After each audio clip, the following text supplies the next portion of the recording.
And I think we are live. Good evening, everybody. And tonight, I'm really excited about the show we have for you guys. I want to remind everybody that once the program starts, you do have an opportunity to engage with us, ask questions, make comments. We ask that you keep those relatively brief so that we can get them up on screen and everybody can see what you had to share. But when tonight's topic is one that I think so many folks are going to be excited to hear about. What do we mean when we talk about working with plants and herbs as allies in our spiritual practice and our craft? And why might it be useful to cultivate relationships with the genius loci, the spirits of place?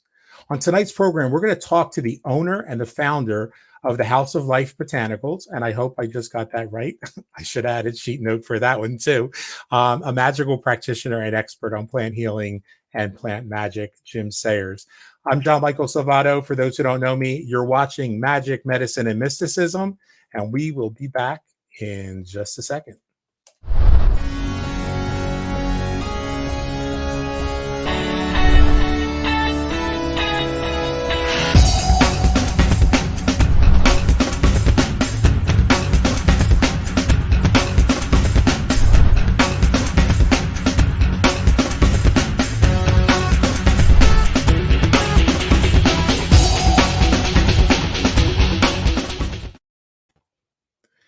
And we are back. Good evening, Jim. It's great to have you here with us. Hi, John Michael. I'm just realizing I have to get those names off the screen since I didn't pull my chair all the way up. There we go. And so, as I said in the intro, guys, this is Jim Sayers. Did I get the name of your business right? You did. Thank you very much. Good. We've got it on a banner to pull up later, but I didn't think to take a peek at the banner before we got started. So welcome to the show, and welcome for those of you who don't know. Jim is going to be on regular rotation with us, so you will hear from him more. But as we get started, since folks are not as familiar with you, or some might not be, tell us a little bit about your background and your path in general. Hi, everybody. Again, my name is Jim Sayers. In terms of my background in relation to the craft and to herbalism as well as magic and what brought me there, I was raised in a very traditional Pentecostal home. Half of my family was actually Pentecostal and the other half was Catholic. My craft practice is greatly influenced by my Scottish and Irish grannies and mamos, with a little bit of seasoning thrown in from my great-grandmother, who was Cherokee.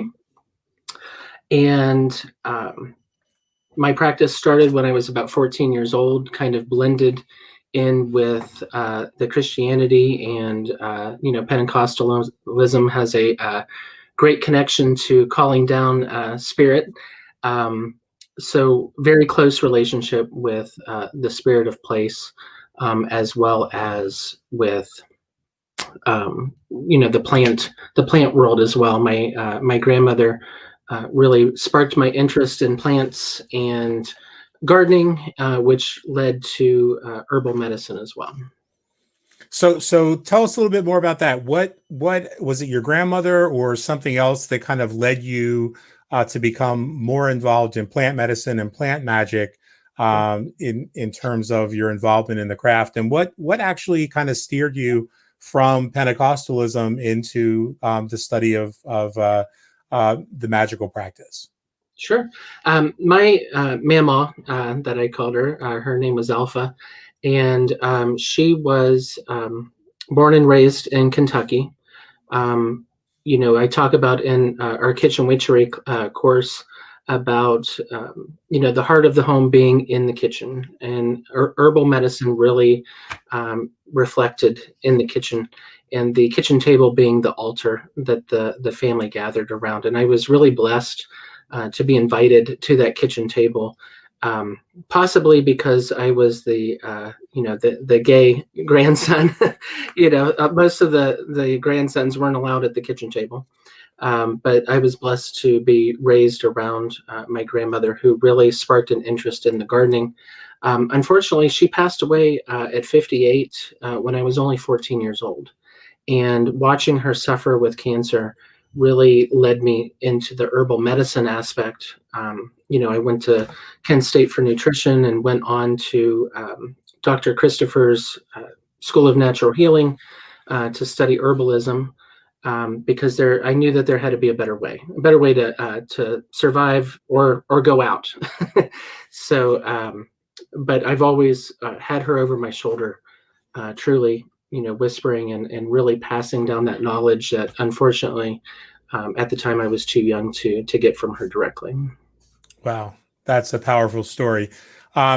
When we talk about the topic for tonight's show, and several folks are popping in and saying hello. This is where I don't do terrifically well at chewing gum and talking at the same time. But we've got Sarah. Folks that are watching from the Magick, Medicine, and Mysticism group, if you will click on the little link that appears below the post, you can let us know who you are. So Facebook user anonymous, hello, and Facebook user from Sunday Kitchen, hello to them as well. If you give permission, we'll know exactly who it is and we can recognize you. But I had a question for you. We talked about the topic was going to be herbal allies, and what could you explain to the viewers what are herbal allies, and why do you think this understanding of working with herbal allies, the importance of their place in our lives and their place in the world, is so important to a postmodern practitioner of the esoteric arts, of metaphysics and magic? What would you say were the reasons that we would want to cultivate those relationships, and what impact did they have on the plant medicine itself?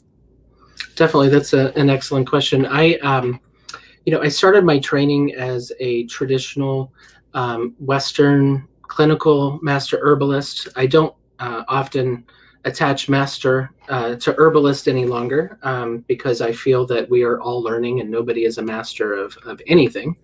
So I don't often use that title, but I was disenchanted with the way that allopathy or modern conventional medicine was influencing Western herbalism. And in my coursework, I had to touch base on Ayurveda, which is the traditional medicine out of India, as well as traditional Chinese medicine. And those systems, the medical end of things is really still tied into spirit and the whole person, body, mind, and spirit. So you're not treating symptoms. And I really have taken a more what they call vitalist approach, where spirit is still melded with, the medical aspect. And that's what I've come to know, call the herbal ally path, as I work with it. And herbal allies kind of leads into a little bit of the spirit realm, in the sense that, animistic faiths and religions felt that spirit was in all things, and that by all things I mean literally anything natural in the world. So plants, soil, rocks, wood, trees, even the material that our home is made out of, because our homes, of course, are made out of those materials. And plant spirit allies to me is, years ago when I was developing in my craft, the idea of the god and the goddess, I kind of wandered into the garden and found spirit there, and got lost, so to speak. I really developed deep connections to the earth, to plants, and plant spirit allies to me is like your best friend, and you have to feed that relationship as well. So I have a question for you. In our tradition, it's a very similar relationship, and I think we've talked about this, in other forums before. But I'd love to hear your perspective. So when you talk about plant spirit allies, in your um, in your path, in your tradition, do you recognize a, the species of the plant itself, the genus of the plant, as having a spirit, and then there also being an individual, a personal spirit of that particular plant that you're working, that you're, taking medicine from, or is it just the archetypal spirit of that species itself? Did that question even make sense? That certainly did make sense. And, as someone gets more involved with that relationship with the plant ally, you can really begin to discern those differences yourself and for yourself. I have come to realize that, like you said, there is an overarching archetypal spirit of each species, but each individual plant as well. And as a gardener, as a person who's interested in botany, when you propagate a plant asexually by taking a cutting, technically the new plant is the same plant as the one that you took it from. So, for example, I have ornamental grasses that I've divided 500 times around my yard. Technically, botanically, they are all the same plant because they were removed asexually. But as you commune with those plants, you realize that each one has its own individual personality, its own needs. You can communicate with each one. It's like the layers of an onion. As you peel them away, you discover more and more for yourself. So you're actually cultivating relationships with each one of these plants individually, while working with the more overarching, as you put it, spirit of the plant species, the plant, so what we would sort of say like the great spirit of the plant, and then the individual personality. Definitely. And, gardening is where you really come in contact with the individual personalities. But through medicine and medicine making, that's where you really come in a deeper contact with the overarching archetypal force that's behind each species of plant. Right on, right on. Well, that was a great segue into the next question I had for you, which was to ask you to talk a little bit about when we're out there in our garden, or walking along the riverfront, or foraging in the forest. Talk about the role. First of all, talk about what they are and the role of the genius loci, or the spirits of place, and why is that important for us to cultivate relationships? The genius loci, of course, is a Italian Latin, the Roman religion, really, but every indigenous faith really believes in a genius loci, in the sense that memories, um, history is really recorded in the world around us. For example, I live in northeastern Ohio, in Youngstown, and this land used to belong to the Osage Nation prior to colonization. So this land has memories from the Osage people, and I would really challenge everybody to do that, is really learn the history of the land that you have grown up on. And again, the home that you build, the metal, the concrete, the bricks, the wood, all of them contain memories from when those things were in the earth.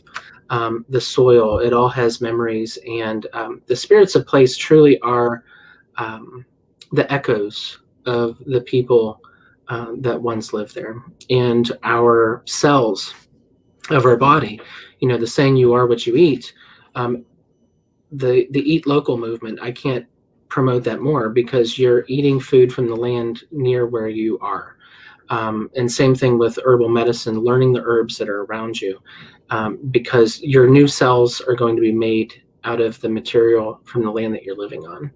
And that genius loci, my own tradition, my family was Scottish and Irish, settled in Appalachia, often married, different people from the Cherokee tribes that were there. And,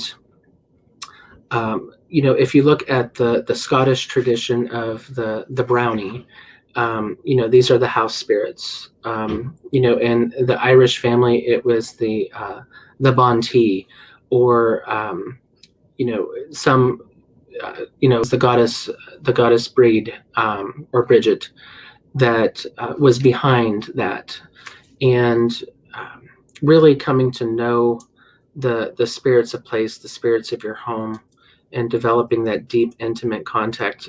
So many people have talked about going to the homeland. African Americans, leaving this land and going to Africa to experience the homeland, which I completely support and understand visiting, but realizing that the land that you are on now and the history of your ancestors, I would love to go to Scotland and Ireland and visit, but ultimately this is the land that I was raised on. This is the land that has fed my body, and coming into contact with the spirits of this place, not the spirits of Scotland and Ireland. My great grandmother 6 times back was from the Congo. I would love to visit the Congo, but my home ultimately is where was born and raised, and coming into contact with those spirits of place is the most important and intimate relationship we can have with spirit, I believe. I love that. I love that you just bring something to the table that I don't think many of us, I know I hadn't thought about a lot, but that the food that we eat, I think it would probably be fair to say that because if we eat local, the food that we eat that becomes part of our body has a better chance of knowing what our bodies need to be whole and what our bodies need to be more connected to the land around us. So in a way, eating local is not only good for the environment, it's not only good for the economy, it's really good for our magical practice. Would that be fair to say, a fair characterization? Exactly. I remember growing up, you didn't have strawberries in January. You had strawberries in June when they were in season. We're kind of spoiled when we go to the grocery store and we have food from all over the world. In northeastern Ohio, there's not much but tubers and sauerkraut and things like that our families would have prepared and saved. But those old traditions, and I talk a little bit about it in our kitchen witchery course on the Inner Alchemy Collective, those old traditions and reaching back. Unfortunately, our parents' generation kind of walked away from that. And I think it's important to step back and grab a hold of those traditions, because they truly not only fed the body with the way that they prepared food, but it fed the body, the mind and the spirit. Absolutely. Lisa says, this makes me think of the way stands of aspen work individually and as a group. That's an awesome analogy. In an aspen stand, the roots move out and a new tree comes up, and they are all an interconnected community. It's all the same tree, technically, from a botanical point of view, but each one has its own individual personality and spirit as well. Right on. Well, we are going to take a quick break for a public service announcement for about a minute. When we come back, I've got a question for you about what you think might be the best way for people to kind of dive in. Folks, if you're watching, remember that you can ask your questions, make comments, and engage with the show. This is your show as much as it is ours. But first, we're going to go ahead and take a break to hear a short message from one of the movements that is kind of foundational to the work that we do here at Magick Medicine and Mysticism, and that is the Charter for Compassion.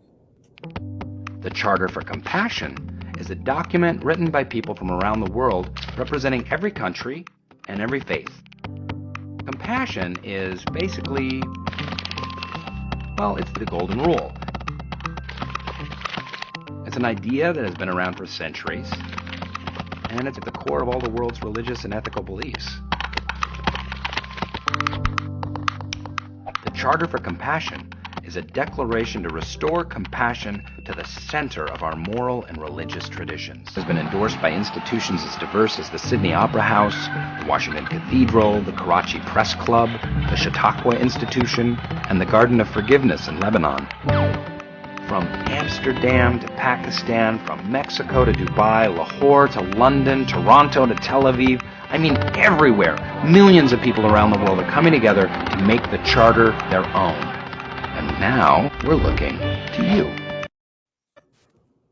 And so there we go. That was kind of an abrupt ending. I think that the platform might be having a little bit of issue with our video feed tonight. But folks, I do encourage you to go to charterforcompassion.org. And we are back with our guest, Jim Sayers, our co-host from this point forward on regular rotation, owner and founder of the House of Life Botanicals. And Jim, I think that people listening, especially folks who may be new to this whole concept, are likely asking themselves, what's the best way to get there, to reach this place where you're at. And I think probably one of the best ways to get there is to get started with a course like the one that you offer through the Inner Alchemy Mystery School and the collective. But you're also going to be doing an abbreviated introductory workshop in just a couple of weeks during WitchCon, right? Yes, I am. WitchCon is going to be March 5th through 7th, and I will be presenting on Sunday at 11 a.m. And what's the topic for your class? It's herbal allies, plants as spiritual allies, as for your magic, but as well as for your physical well-being. Excellent. So I really encourage folks, if you're watching, I'm trying to keep an eye on the time. I still have a bunch of questions left. So if you're able to indulge us, I think we're going to go over the 30 minutes by a few minutes there. And guys, if those who are watching, feel free to ask some questions tonight as well. I don't have to be the only one asking questions, and I don't have to get to all of the ones that I have because Jim will definitely be back. But what would you say are the three biggest challenges that somebody who's getting ready to dive in to kitchen witchery and working with plant allies can expect to experience when they start working with plant allies, when they start trying to be more mindful and cultivate relationships and kinship, as you put it, with the spirits of place, when they just get started? What would you say were the three biggest things to be aware of and look out for? I would, a few challenges that I had starting out, even after taking courses, traditional herbalism courses, was the desire to label conditions and say, this person is suffering from this disease state. Coming from a health standpoint and general FDA disclaimer, this is for educational purposes only, and I am not a doctor, but, really not looking at health conditions as disease states and not owning it, but coming to realize that there is other factors involved, on the spirit level, on the mental level that feed into the physical level, from diet. But really looking at yourself as a whole person. I would say moving past that and moving to a place of where you can disassociate yourself from the logical and linear thinking, and try to understand that the voices, the dreams, the feelings that you get when working with the plants are valid. Writing them down. And really developing a journal to, articulate the different experiences that you're getting so that the pieces start coming together. It's like a puzzle. I would really stress that when you study herbal medicine, knowing and working with and developing a relationship with 12 plants is much more effective than knowing how 200 plants work from a chemical standpoint. Because if you know 12 plants and they all have different properties, you can really use those for numerous things, not only for health, but for magic as well. Gwendolyn just mentioned developing intuition,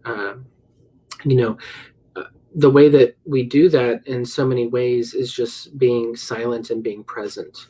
And I really can't suggest that more. If you have garden space, I would really challenge you to pick an herb each month and go to the store, find the seeds, find the plant, find it in the wild, move it to your home so that you can really develop a relationship with that plant in the yard. And again, that intuition comes in when you sit quietly with the plant and you use your senses, your sense of sight.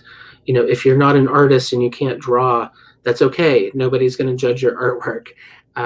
Draw the plant because you're meditating when you're looking at that plant. Listen to the sounds around it. Smell the plant, crush the leaves, commune with it, talk to it. I would say the most important aspect is taste. You're consuming the plant because, again, you are what you eat. You're eating that plant every single day and making medicine with it and really working with it for at least a month until you really develop that spirit, that feeling that you know that plant well. I have a question for you along those lines. Let's say that there are some urban dwellers who are watching the program, and they don't have garden space.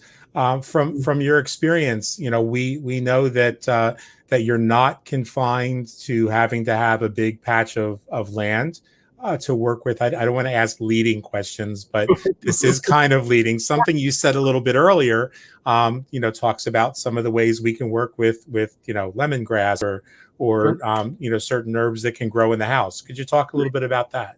Yeah, for sure. So a lot of herbs can certainly be grown in the house.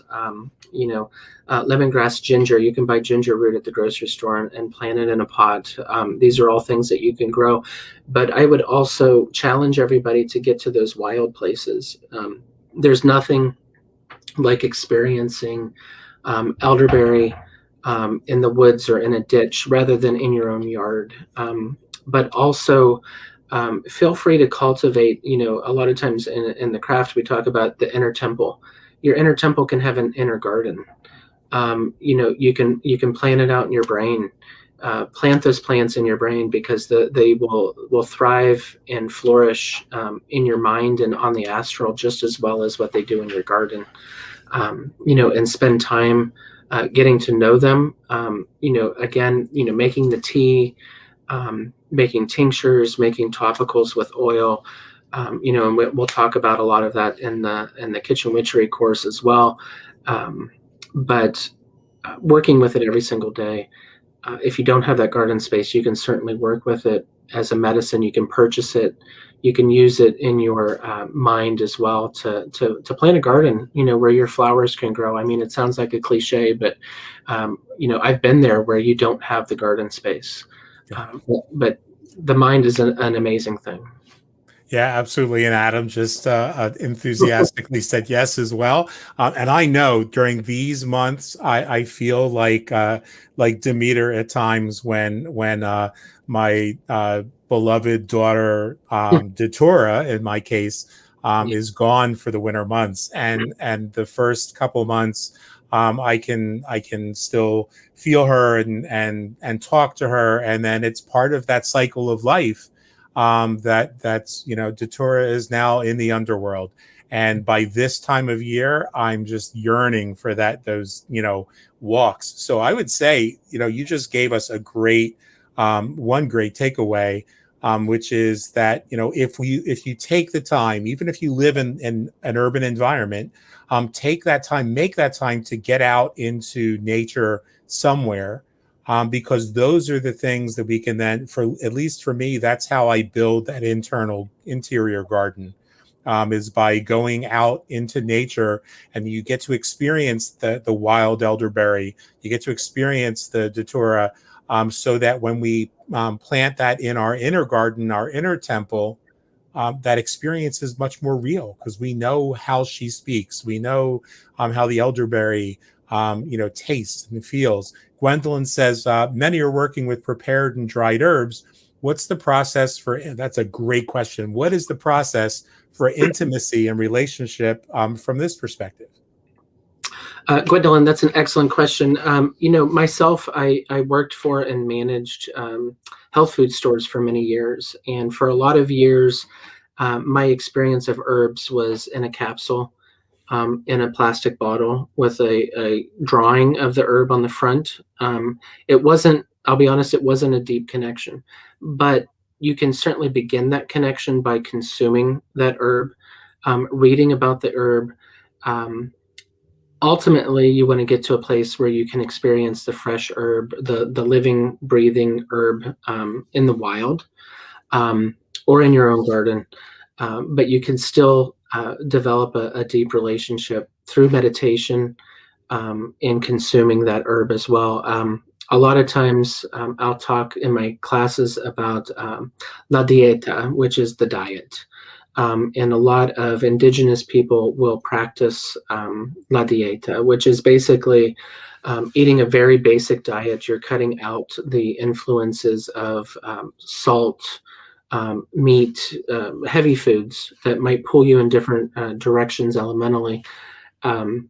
And eating a very basic diet, steamed vegetables, potatoes, fish. But for anywhere from 3 days, I recommend starting with at least 3 days, but some people will go up to a month. And you're consuming that plant every day when you wake up. You're taking a tincture where you've soaked the dry herbs in alcohol, or you're making a tea. Teas are wonderful.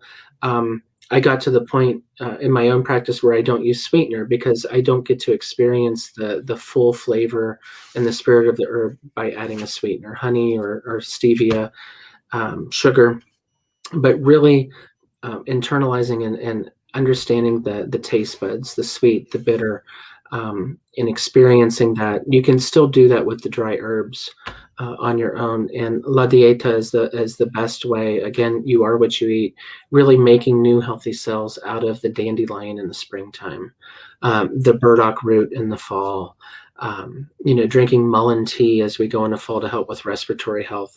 I love the idea that my lungs are partially made out of mullein.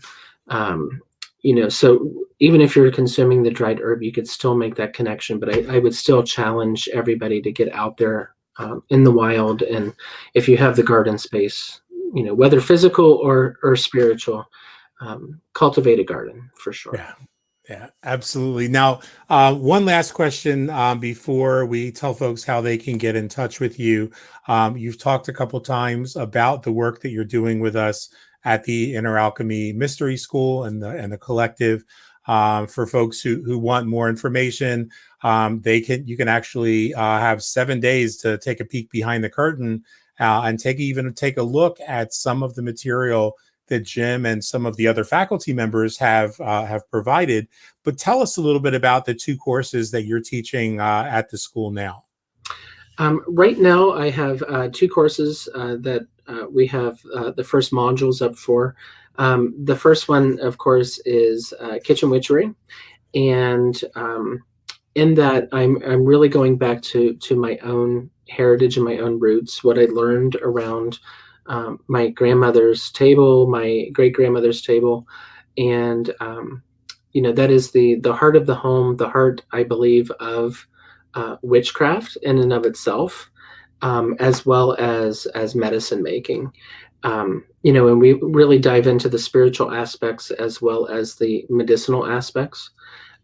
We talk a lot going into module 2 about mindfulness and the importance of setting intention when we're working with herbs and are making medicine.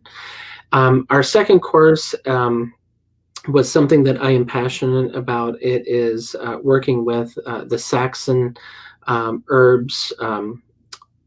Traditionally in Old English, wort was a name for herb.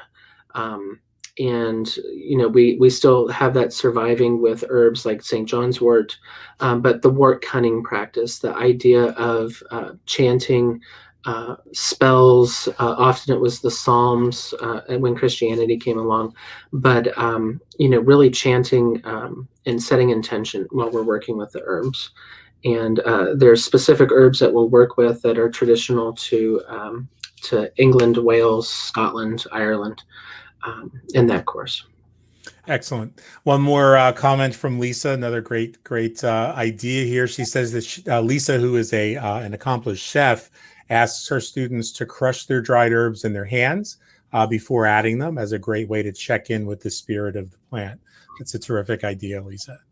Oh, I agree. Even I respect chefs. I mean, chefs create magic in the kitchen, and myself, herbs de Provence.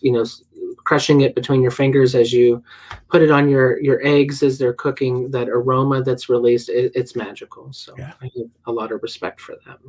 Absolutely. Well, Jim Sayers, owner of the House of Life Botanicals, and an accomplished and respected teacher who will be at WitchCon in just a couple weeks, and then I think about a week and a half now, and who is teaching a couple courses at the Inner Alchemy Collective, the Inner Alchemy Mystery School. Jim, thank you so much for being here today. And folks who are watching, thank you as well. And if you have more questions, feel free to go ahead and put them in the comments after the show. And Jim and I will check in and comment as well after the show. Thanks for being here with us, guys. As we say before every one of our broadcasts, we encourage you to stay in the moment, to fill that moment with gratitude, fill that moment with mindfulness and awareness, because that opens the door for the abundance that's waiting for you. And always remember that the best is yet to come. If you'd like to check us out, remember you can go to inneralchemy.online/collective. Until next week, have a great one.